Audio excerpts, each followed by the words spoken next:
সম্মানীয় সমাজের কাছে আমি বিচার চাই। কতগুলো মেয়ে রাস্তায় একা পেয়ে আমার স্বামীর ইজ্জত নষ্ট করলো। কেঁদো না স্বামী, আমি তোমাকে নিয়ে বনবাসে চলে যাব। সেখানে আমি ছাড়া তোমাকে কোনো নারী স্পর্শ করতে পারবে না।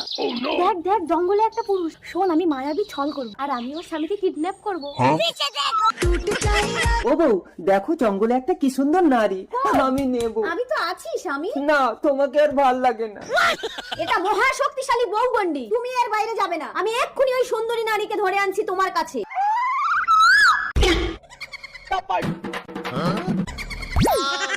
रुको जरा। আমাকে আলিঙ্গন করো। এসো নারী। একটা যৌবন পিপাসু নারীকে গন্ডির ভেতরে আলিঙ্গন করবে? চাই না আলিঙ্গন, চললাম। দাঁড়াও নারী, যেও না, আমার পাপ হবে, আমি আসছি। ছেড়ে দাও, ছাড়ো। আমি মায়াপরি, ছলনা করে তোর স্বামীকে কিডন্যাপ করেছি। স্বামী